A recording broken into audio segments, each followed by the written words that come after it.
SN. Translated by Bhikkhu Bodhi. Suttacentral.net and suttaz.com. SA.Yatnanikaya 45. Connected Discourses on the Path.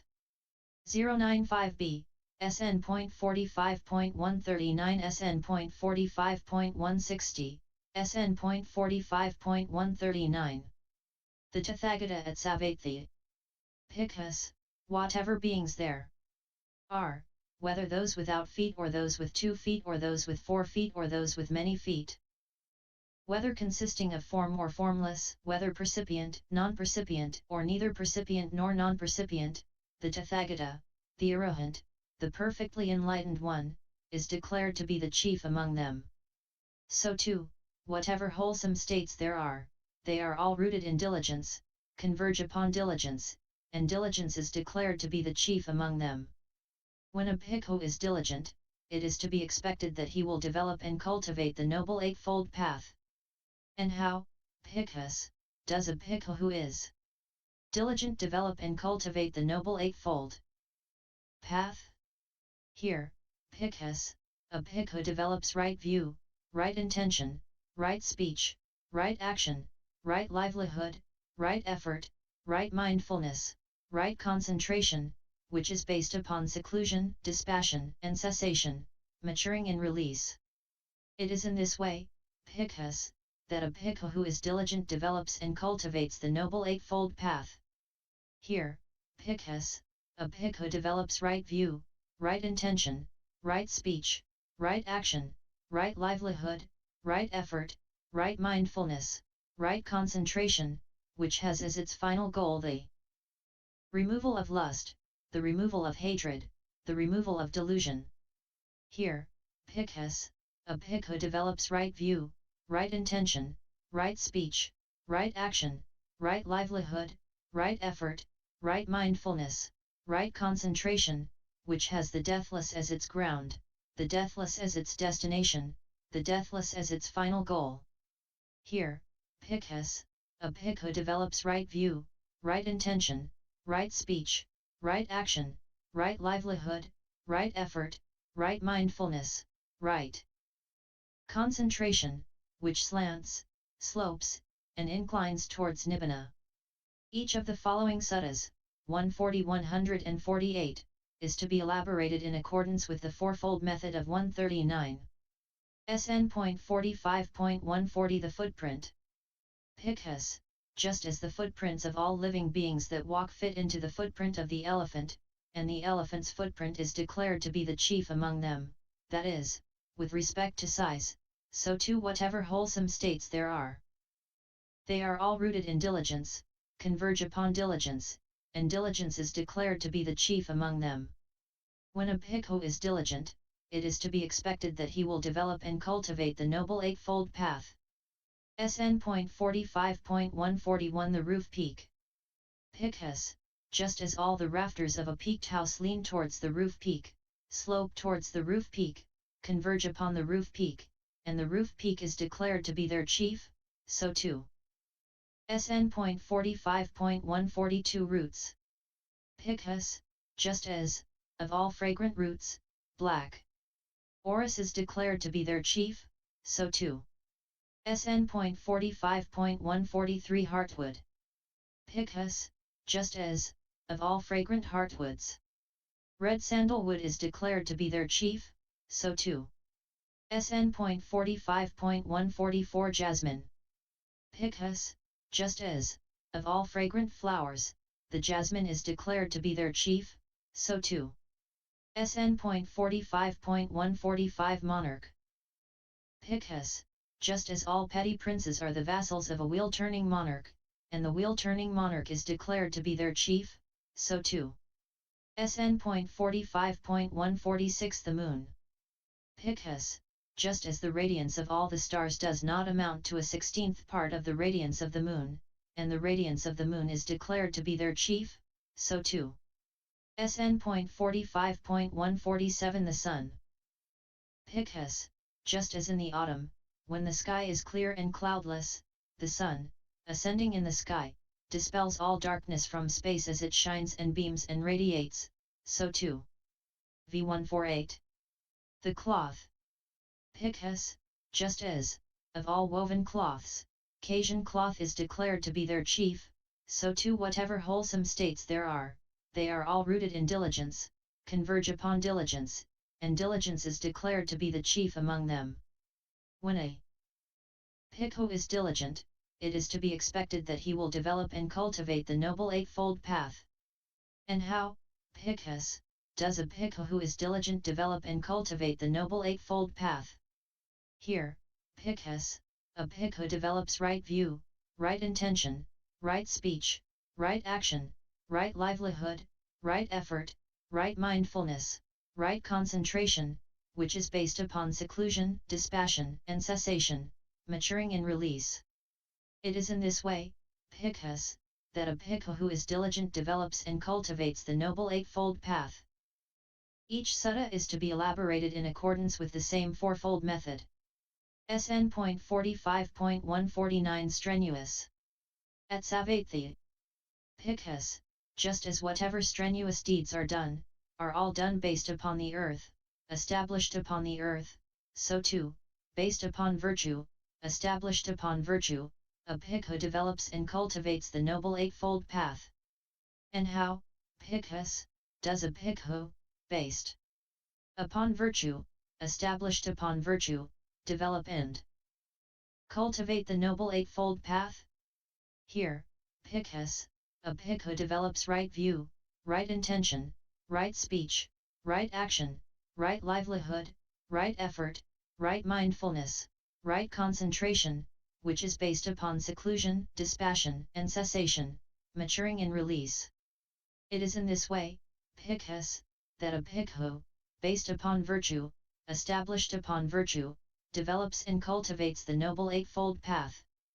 SN.45.150 Seeds. Picus, just as whatever kinds of seed and plant life attain to growth, increase, and expansion, all do so based upon the earth, established upon the earth, so too, based upon virtue, established upon virtue, a Pico develops and cultivates the noble eightfold path, and thereby he attains to growth, increase, and expansion in wholesome states. And how does a Pico do so? Here, Picus, a Pico develops right view, right intention, right speech, right action, right livelihood, right effort, right mindfulness, right concentration, which is based upon seclusion, dispassion, and cessation, maturing in release. It is in this way, Picus, that a Pico, based upon virtue, established upon virtue, develops and cultivates the noble eightfold path, and thereby attains to growth, increase, and expansion in wholesome states. SN.45.151 Nagas. Picus, based upon the Himalayas, the king of mountains, the Nagas nurture their bodies and acquire strength. When they have nurtured their bodies and acquired strength, they then enter the pools. From the pools they enter the lakes, then the streams, then the rivers, and finally they enter the ocean. There they achieve greatness and expansiveness of body. So too, Picus, based upon virtue, established upon virtue, a Pico develops and cultivates the noble eightfold path, and thereby he achieves greatness and expansiveness in wholesome states. And how does a Pico do so? Here, Picus, a Pico develops right view, right intention, right speech, right action, right livelihood, right effort, right mindfulness, right concentration, which is based upon seclusion, dispassion, and cessation, maturing in release. It is in this way, Picus, that a Pico, based upon virtue, established upon virtue, develops and cultivates the noble eightfold path, and thereby achieves greatness and expansiveness in wholesome states. SN.45.152 The tree. Picus, suppose a tree were slanting, sloping, and inclining towards the east. If it were cut at its foot, in what direction would it fall? In whatever direction it was slanting, sloping, and inclining, venerable sir. So too, Picus, a Pico who develops and cultivates the noble eightfold path slants, slopes, and inclines towards Nibbana. And how does a Pico do so? Here, bhikkhus, a bhikkhu develops right view, right intention, right speech, right action, right livelihood, right effort, right mindfulness, right concentration, which is based upon seclusion, dispassion, and cessation, maturing in release. It is in this way, bhikkhus, that a bhikkhu develops and cultivates the Noble Eightfold Path so that he slants, slopes, and inclines towards Nibbana.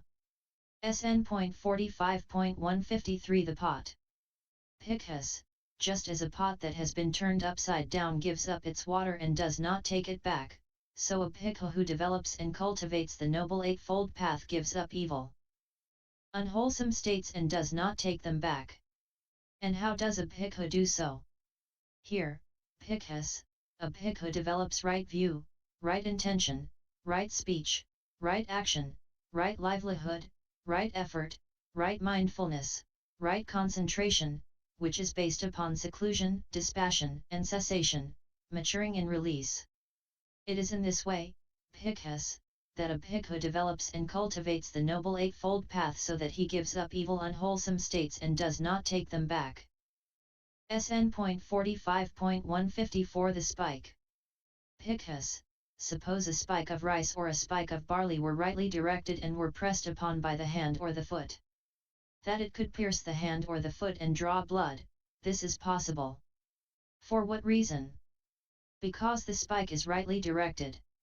So too, bhikkhus, that a bhikkhu with a rightly directed view, with a rightly directed development of the path, could pierce ignorance, arouse true knowledge, and realize Nibbana, this is possible. For what reason? Because his view is rightly directed. And how does a bhikkhu do so? Here, bhikkhus, a bhikkhu develops right view, right intention, right speech, right action, right livelihood, right effort, right mindfulness, right concentration, which is based upon seclusion, dispassion, and cessation, maturing in release. It is in this way, bhikkhus, that a bhikkhu with a rightly directed view, with a rightly directed development of the path, pierces ignorance, arouses true knowledge, and realizes Nibbana. SN.45.155 The sky. Bhikkhus, just as various winds blow in the sky, easterly winds, westerly winds, northerly winds, southerly winds, dusty winds, and dustless winds, cold winds and hot winds, gentle winds and strong winds, so too, when a bhikkhu develops and cultivates the Noble Eightfold Path, then for him the four establishments of mindfulness go to fulfillment by development, the four right strivings go to fulfillment by development, the four bases for spiritual power go to fulfillment by development, the five spiritual faculties go to fulfillment by development, the five powers go to fulfillment by development, the seven factors of enlightenment go to fulfillment by development. And how is this so? Here, bhikkhus, a bhikkhu develops right view, right intention, right speech, right action, right livelihood, right effort, right mindfulness, right concentration, which is based upon seclusion, dispassion, and cessation, maturing in release. It is in this way, bhikkhus, that when a bhikkhu develops and cultivates the Noble Eightfold Path, then for him the four establishments of mindfulness, the seven factors of enlightenment go to fulfillment by development. SN.45.156 The rain cloud. 1. Bhikkhus, just as, in the last month of the hot season, when a mass of dust and dirt has swirled up, a great rain cloud out of season disperses it and quells it on the spot, so too, when a bhikkhu develops and cultivates the Noble Eightfold Path, whenever evil unwholesome states arise, he disperses them and quells them on the spot. And how is this so? Here, bhikkhus, a bhikkhu develops right view, right intention, right speech, right action, right livelihood, right effort, right mindfulness, right concentration, which is based upon seclusion, dispassion, and cessation, maturing in release. It is in this way, bhikkhus, that a bhikkhu develops and cultivates the Noble Eightfold Path so that whenever evil unwholesome states arise, he disperses them and quells them on the spot. SN.45.157 The rain cloud. 2. Picus, just as, when a great rain cloud has arisen, a strong wind intercedes to disperse and quell it, so too, when a bhikkhu develops and cultivates the Noble Eightfold Path, whenever evil unwholesome states have arisen, he intercedes to disperse and quell them. And how is this so? Here, Picus, a bhikkhu develops right view, right intention, right speech, right action, right livelihood, right effort, right mindfulness, right concentration, which is based upon seclusion, dispassion, and cessation, maturing in release. It is in this way, Picus, that a bhikkhu develops and cultivates the Noble Eightfold Path so that whenever evil unwholesome states have arisen, he intercedes to disperse and quell them. SN.45.158 The ship. Picus, suppose there were a seafaring ship bound with rigging that had been worn out in the water for 6 months. It would be hauled up on dry land during the cold season and its rigging would be further attacked by wind and sun. Inundated by rain from a rain cloud, the rigging would easily collapse and rot away. So too, when a bhikkhu develops and cultivates the Noble Eightfold Path, his fetters easily collapse and rot away. And how is this so? Here, Picus, a bhikkhu develops right view, right intention, right speech, right action, right livelihood, right effort, right mindfulness, right concentration, which is based upon seclusion, dispassion, and cessation, maturing in release. It is in this way, Picus, that a bhikkhu develops and cultivates the Noble Eightfold Path so that his fetters easily collapse and rot away. SN.45.159 The guest house. Picus, suppose there is a guest house. People come from the east, west, north, and south and lodge there. Khattiyas, Brahmins, Vaisas, and Sudras come and lodge there. So too, when a bhikkhu develops and cultivates the Noble Eightfold Path, he fully understands by direct knowledge those things that are to be fully understood by direct knowledge, he abandons by direct knowledge those things that are to be abandoned by direct knowledge, he realizes by direct knowledge those things that are to be realized by direct knowledge, he develops by direct knowledge those things that are to be developed by direct knowledge. And what, Picus, are the things to be fully understood by direct knowledge? It should be said, the 5 aggregates subject to clinging. What 5? The form aggregate subject to clinging, the consciousness aggregate subject to clinging. These are the things to be fully understood by direct knowledge. And what, Picus, are the things to be abandoned by direct knowledge? Ignorance and craving for existence. These are the things to be abandoned by direct knowledge. And what, Picus, are the things to be realized by direct knowledge? True knowledge and liberation. These are the things to be realized by direct knowledge. And what, Picus, are the things to be developed by direct knowledge? Serenity and insight. These are the things to be developed by direct knowledge. And how is it, Picus, that when a bhikkhu develops and cultivates the Noble Eightfold Path, he fully understands by direct knowledge those things that are to be fully understood by direct knowledge, he develops by direct knowledge those things that are to be developed by direct knowledge? Here, Picus, a bhikkhu develops right view, right intention, right speech, right action, right livelihood, right effort, right mindfulness, right concentration, which is based upon seclusion, dispassion, and cessation, maturing in release. It is in this way, Picus, that a bhikkhu develops and cultivates the Noble Eightfold Path so that he fully understands by direct knowledge those things that are to be fully understood by direct knowledge, he develops by direct knowledge those things that are to be developed by direct knowledge. SN.45.160 The river. Suppose, Picus, that when the river Ganges slants, slopes, and inclines towards the east, a great crowd of people would come along bringing a shovel and a basket, thinking, we will make this river Ganges slant, slope, and incline towards the west. What do you think, Picus, would that great crowd of people be able to make the river Ganges slant, slope, and incline towards the west? No, venerable sir. For what reason? Because the river Ganges slants, slopes, and inclines towards the east, and it is not easy to make it slant, slope, and incline towards the west. That great crowd of people would only reap fatigue and vexation. So too, bhikkhus, when a bhikkhu is developing and cultivating the Noble Eightfold Path, kings or royal ministers, friends or colleagues, relatives or kinsmen, might invite him to accept wealth, saying, "Come, good man, why let these saffron robes weigh you down? Why roam around with a shaven head and a begging bowl? Come, having returned to the lower life, enjoy wealth and do meritorious deeds."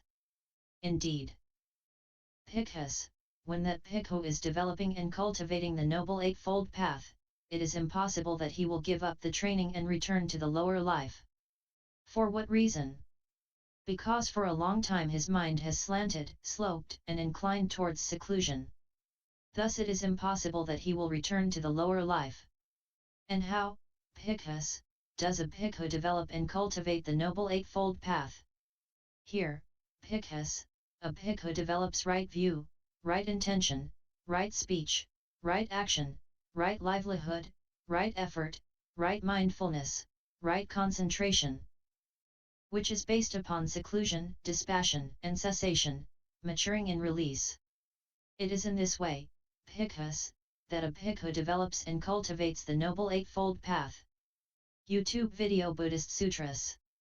https://www.youtube.com/user/lich1299/playlist s. End SN095B